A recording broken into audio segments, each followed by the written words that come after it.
Hey everybody, Tag Life Done Free.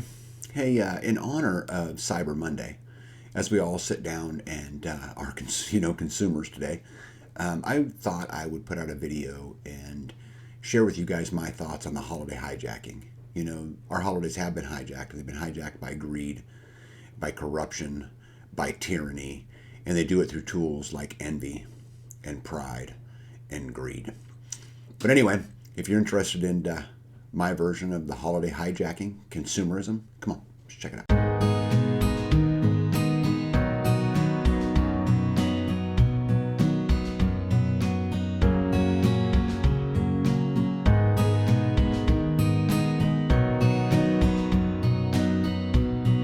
Well, it's the holiday season.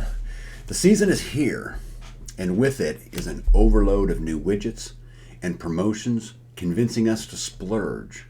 But of course, this force feeding of consumption is nothing new. In the free market, regulatory, capitalist, consumerism nation of the United States, every year the holiday season spanning from about October to February sees massive monthly profits for corporations.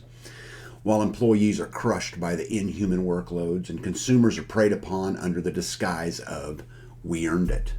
Show them your love.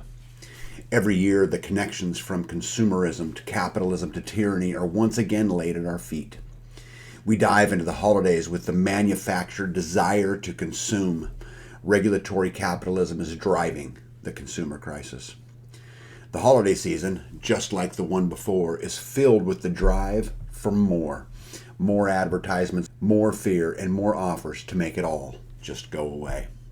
If just for a few moments.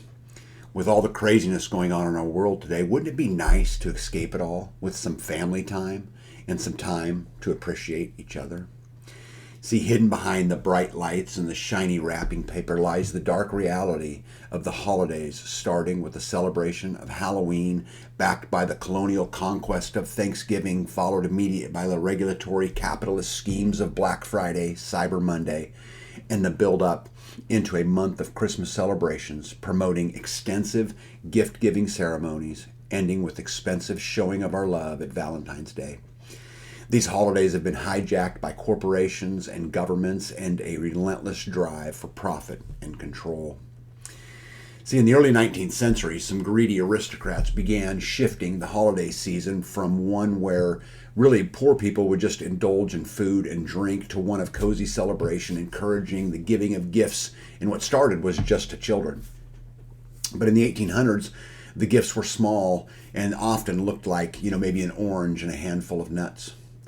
It wasn't until the rise of advertising around the turn of the 20th century that the retailers, and specifically the toy retailers, saw the potential of holiday profits. By the year 2000, U.S. holiday sales had reached a record high of $416 billion, and by 2020 it had surpassed $777 billion. The average home takes on over $1,000 in debt every Christmas. Holiday programming and advertisement make us feel good, right? This feeling of everything is all right is it's often unethical, useless, and harmful, but this is the propaganda that makes the things in our home seem necessary. Just out of curiosity, what gifts did you give in the year 2000? Or maybe 2003? I'll wait. Do you even remember? See, the world today is highly unequal, and those at the top exploit everyone else, and in some cases under life-threatening conditions, to extract materials from the earth so they can fuel the lifestyle of those with imperial control. See, we buy because we're told to, right? We buy for social change. We buy because of the status quo, right? What is a woman? What is a guy, right? What is a family? What is success? See, and this is force-fed to us, and when we buy to find happiness and escape. And as we buy, our energy fuels this untenable system. Consumerism is a core building block to the regulatory capitalist machine. Corporations and governments need us to buy more to fulfill that infinite growth that our system so desperately depends on. The consequences of these pursuits are devastating to the world. As consumers, we emit 49.36 billion tons of greenhouse gas emissions every year, and that number keeps rising. In the United States, over 40% of the food that we purchase goes to waste despite the increasing prevalence of food insecurity. The average American throws out 95 pounds of clothes each year, adding to the excess of textile wastes. By the way, this alone represents 4% of the global trash each year, and yet all this waste and pollution is good for the bottom line of the regulatory capitalist because it means you and I are buying more stuff. This is promoted by the relentless turnaround of the fast fashion industry. We buy more, the profits go up, and the waste continues, so forth and so on. Now, I know some of you, because I know my audience, is thinking right now, well, I don't throw things out, right? I save them.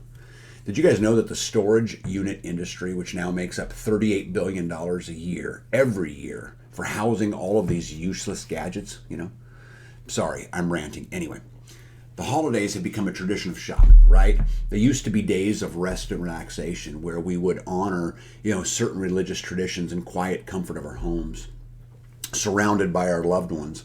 It was a time to take a break from the zoo of real life. It was time to go outside, and recreate and replenish our bodies from this grueling slavery of work.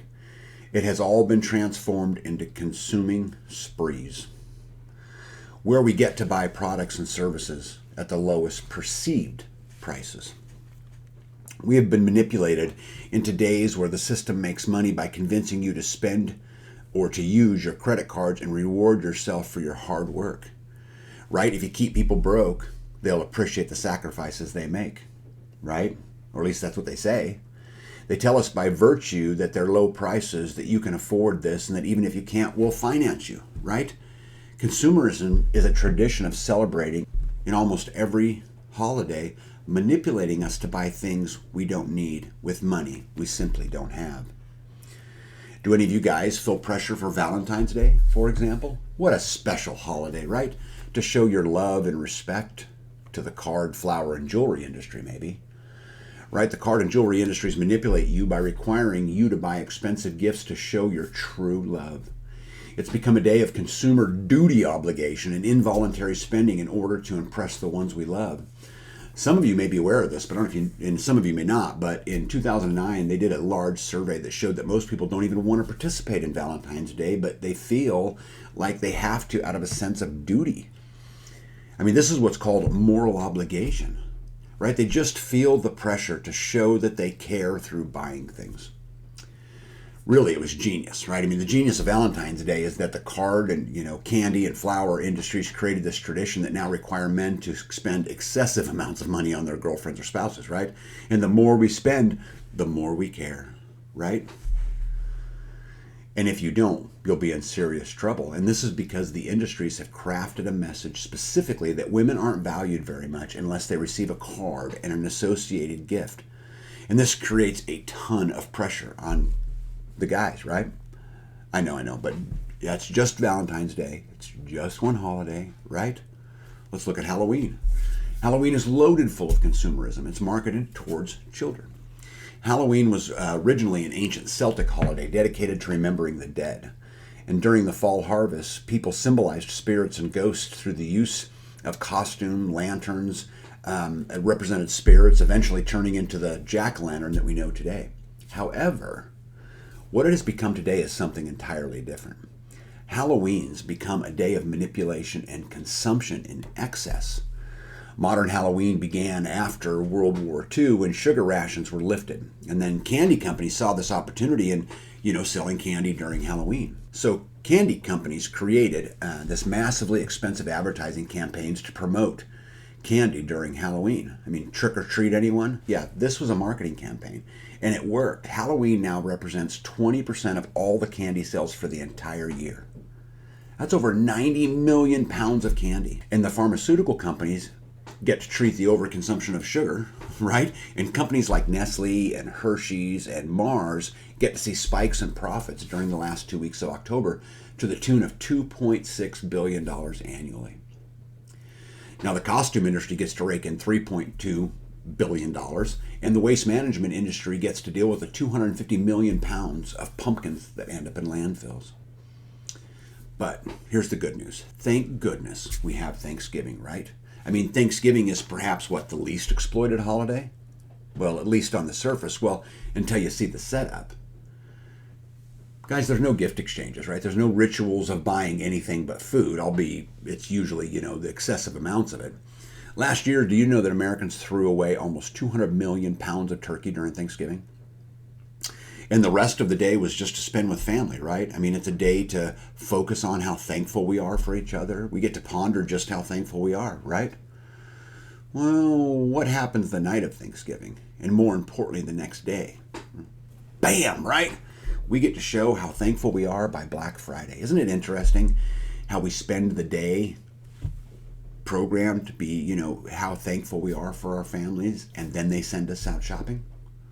I mean, we go from being thankful at noon to running over people with our cart at 8. Thanksgiving now marks the official beginning of the biggest shopping propaganda of the year. Spending sprees, the Black Friday consumers, after being thankful, line up at Walmart, Target, and Best Buy and other places to cash in on the year's biggest sales. Thanksgiving, which was the last best hope, as Ronald Reagan would say, from consumerism, but now is the inaugural ceremony of Black Friday, the official beginning of Christmas, where crowds of people trample over each other in hopes of finding the perceived limited supply products.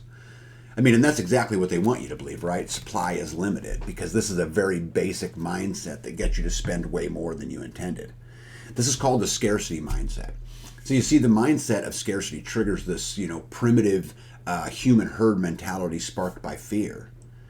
It's as if, like the world was coming to an end and we're all frantically competing over goods and supplies in order to survive. But in reality, guys, there is no apocalypse, right? It's just Christmas. But don't worry, if you missed out on that sale item, you can get it. Here comes Cyber Monday. Well, and since we're talking about Christmas, did you know Americans spend over $700 billion a year in retail sales? And actually $777 billion to be exact, but which alone, I don't know if you know this or not, but it represents 30% of all the retail sales all year. So 30% of the retailers make their money during the Christmas shopping season. Consumers on average take out over $1,000 in debt. And did you know over half of the consumers take out more than $5,000 in debt in Christmas? Consumers are literally trading their freedom for servitude by some crafty advertising and moral obligation propaganda used against us. The system continues, and you are more of a slave. Pretty neat, huh? So, when did this, modern version of Christmas all begin? Well, most of it is centered around a character we all know as Santa Claus, right? And who was known for centuries in Europe as Saint Nick, or Saint Nicholas. And when the Dutch arrived in New Amsterdam in the 1600s, which today, ironically, is Manhattan, New York, and the capital of shopping. Interesting, huh? But anyway, they brought with them the Sinterklaas, and that's the Dutch name for Saint Nicholas, whom they celebrated in December by giving gifts and having feasts. So later, a few of these New York department stores back in the 1840s saw this opportunity to use Santa Claus as a marketing gimmick. So they began to advertise in the newspapers that the real-life Santa Claus was coming to their stores to greet customers and their children. You better watch out. You better not pry. You better keep spending, because we all must comply. Santa Claus is coming. Never mind. In an effort to create more spending, this marketing was so successful that you ask most kids today what they think about when they hear the word Christmas, and they will say Santa and gifts, even though St. Nick really had nothing to do with the birth of Jesus, right? And they continued this marketing effort to appeal to all beliefs with movies like The Miracle on 34th Street and, more modern movies like A Christmas Story, right? All I Want's the Red Ryder BB gun. Now, through these efforts, Christmas is now celebrated by all beliefs, increasing the market share. Is Christmas really the season of giving, or is it now just the season of consuming? So what's a guy to do? Just as we must take back our freedoms, we must take back our traditions. Right? We get to choose whether or not we participate in the modern consumerism holidays. And I'm not suggesting that you skip any of the holidays. What I'm suggesting is that you rediscover what they really mean to you. I'm suggesting that you recreate these traditions in your own home. Just start small, pick one, and make a change. Guys, freedom requires action, but at the end of the day,